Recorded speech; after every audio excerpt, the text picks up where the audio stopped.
This book is more than 270 years old, and it's fascinating.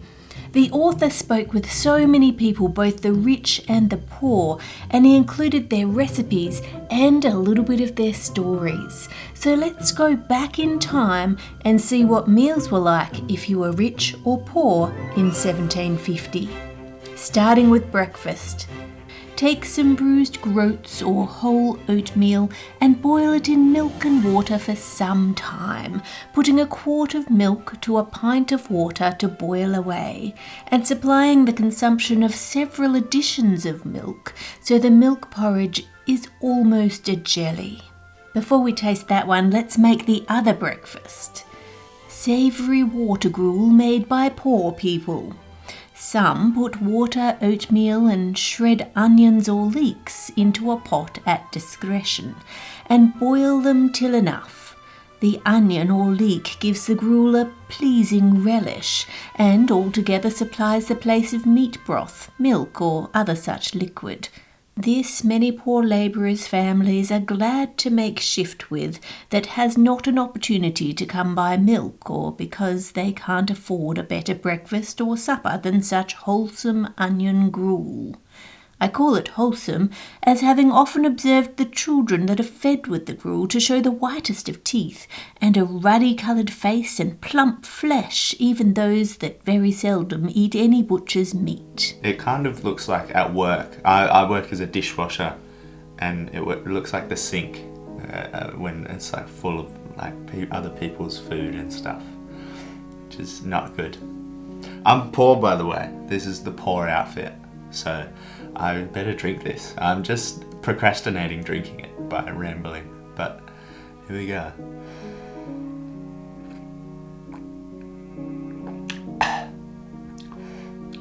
I mean, it's not that bad, but it's just like the texture is terrible. I hate like the wateriness and then just lumps.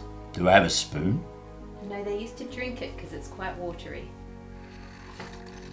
Well, that is sorrier than soggy fish and chips. It's like onion flavoured tea, but like it's not horrible. Wake up on a cold, miserable English winter morning, just down a cup of that, that's okay. Why would I want onion for breakfast? Then I've got onion breath all day. It's hard to imagine actually working all day, wherever you were working, on gruel. That's just too watery. There's not enough substance in that for breakfast, lunch and dinner. You'd need some meat or some bread or, I don't know, a chocolate bar. Would you like to try the rich breakfast? I would love to try the rich breakfast. What have we got? Well, you're rich enough to afford sugar, and you have a porridge. I don't know how much sugar to do. I don't really eat porridge. It's not bad. It's good. I like it. Pretty good. I could eat that for breakfast now. A hearty meal to start the day. According to the book, the late Duke of Bridgewater, after breakfast, would go for a ride or a walk and then return at 10 for a tea breakfast with his Duchess and daughters, consisting of tarts, hasty pudding, pancakes and other light food. Oh, what a wonderful life I have, I say. Oh, wow. So, how do you get rich? You got paid for the walk. So for breakfast, would you prefer to be a rich man or a poor man? It's closer than I would like it to be, because this, I bagged on how bad it looked, but it wasn't terrible. Definitely rich. I don't know, I'd still have to go with the porridge, the rich man's breakfast, but neither are good. I'd prefer my Cheerios. I would love to say that I'd like to be a poor man and eat a poor man's meal, but nothing is more deceitful than the appearance of humility, so I have to be honest, I'm going to go with the rich man's breakfast. Next, let's make a pie for lunch. Let's start with the rich pie. A puff paste. Take a pottle of flour and the whites of 6 eggs, make it into a paste with cold water. Let it not be very stiff, and when it is well wrought, roll it forth square like a sheet of paper as thick as your finger. Then take 3 pounds of butter and beat it well with a rolling pin. Then lay it on in slices all over your paste about as thick as your finger, and strew on it a little flour. Then roll up your sheet of paste like a collar with the butter within. Squeeze and roll it at both ends broad and long ways. Then clap up the ends and make them meet in the middle one over another.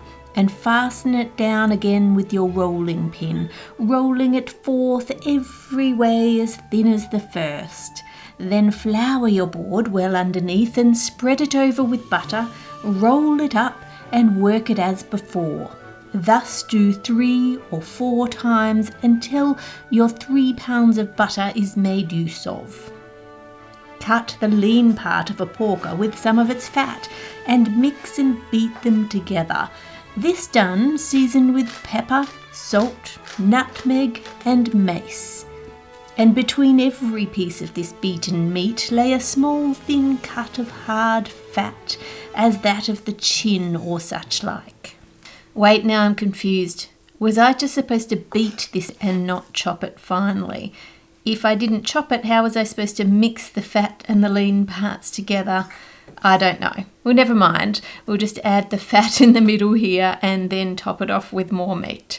Back to the recipe. When it is all put into the pie crust, put bits of butter on top of it and some claret. Wow, this is a very buttery, fatty pie. Good portion of meat within. It's alright, it's meat. I definitely eat it. But yeah, the pastry makes it a little bit nicer. It doesn't appear to be much else other than meat in the pie. It's very much meat encased in pastry. There's just no flavouring to it. You've wasted a whole lot of good meat here. Australia's quite famous for its meat pies. We have steak and kidney, we have a beef and mushroom, we have a lamb and rosemary pie. It's a pie, but it's maybe one of the worst pies I've had. Let's compare this to the other pie recipe. In making pie or pastry crust for a poor man's family, then it is that they boil skim milk, and while it is boiling hot they mix wheat flour with it by stirring in a spoonful at a time till it is brought to a stiffish consistence and cool enough to work into a dough or a paste. This is a most save-all way that some poor people are glad to make use of to hitch out the penny when they cannot afford to buy fat. It seems to me like I'm making Play-Doh here. Now, if they couldn't afford fat for the pastry, what on earth are they going to put in to fill it? How a poor woman makes palatable mince pies of flinking? Flinking? Flinking meat. Yeah, the F's are S's. Oh, stinking meat. Stinking meat? Good heavens. This is a poor, industrious woman that rents a little tenement by me of 20 shillings a year, who, for the sake of her poverty, is every week relieved, with many others, by the most noble lord of Gaddiston Manor, who is killing a large bullock almost every week for his very large family. He has the Ostled meat dressed. Offled meat. Well, you said the F's are S's. Yes, but sometimes they're F's. Well, why would they do that? He has the offled meat dressed and is so good as to have it given away to the poorest people in the neighbourhood.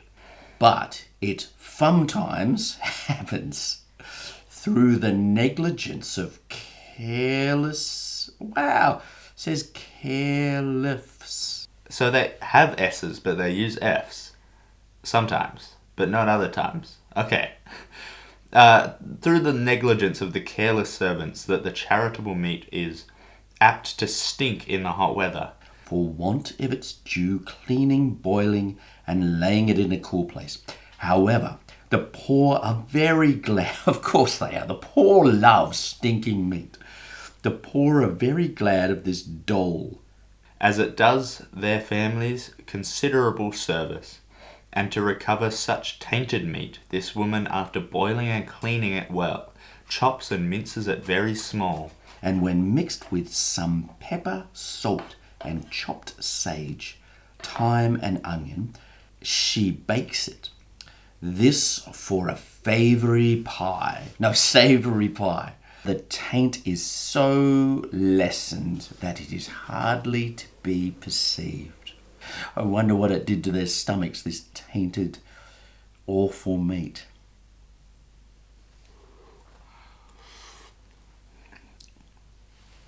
It's okay. It's got some flavour. Not bad at all. It tastes like a meat pie. But the pastry's much worse. Like, you put this inside in the pastry, the other one, that's alright. I'd still complain if I got that at a bakery, but, you know, it's edible. Oh no. It tastes like dog food. The boys liked it. Oh, I do not like it. So for pies, would you prefer to be a rich man or a poor man? I think a rich man, but not by much, which is surprising. The pastry's much, much better on the rich one. For me, I'm going to choose a rich man's pie. I'd almost rather be poor. I just really don't like unflavoured mincemeat. Like, I'd prefer the onions and herbs in that one, even though it's much worse meat, than a hunk of plain mincemeat. Moving on to dinner. Potatoes are much eaten by poor people. First boiled, then mashed, and the pulp boiled again in milk, in which they stir some flour and eat it like a hasty pudding.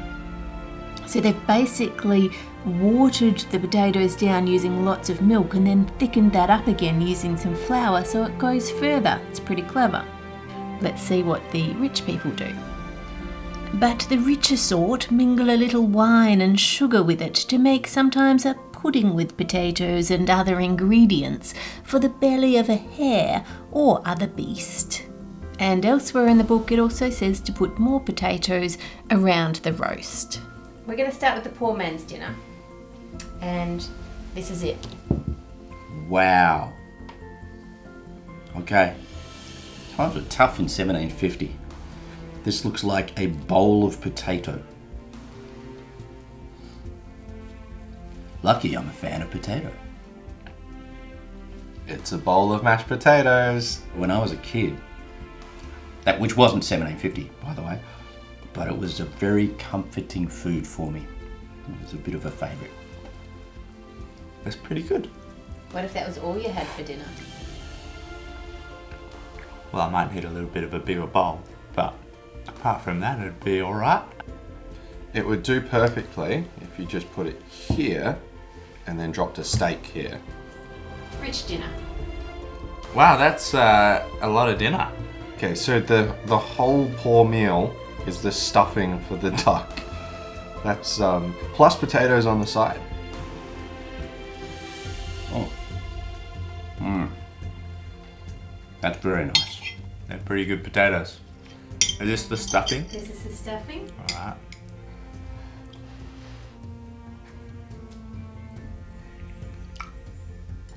Also good. The potatoes are delicious. Really good. Interesting that a meal from 1750, so long ago, could actually sit in a restaurant right now. Good dinner. Tastes delicious. So for dinner, would you rather dine as a rich man or a poor man? Rich. I didn't mind dinner because it was kind of evoked childhood memories. But I'm going to be bougie and I'm going to go over here with the duck and the potato and the other things because it's just better. I would rather be rich because this was quite a delicious dinner. But this was also not inedible. It was like I would not complain if that was served to me for dinner. I hope in the last 300 years that we've actually got a bit better at providing a safety net for people so that there can be dignity no matter what your station in life, no matter how you're going at any particular time in life. You can actually eat a healthy meal and not have to resort to rotting meat. I hope that's the case. I'm sure in some parts of the world that still isn't the case. If you want to see more rich versus poor recipes from this book, let me know by liking, sharing and commenting on the video. With thanks to my amazing patrons for your support of this channel, make it a great week by being kind to others, and I'll see you on Friday.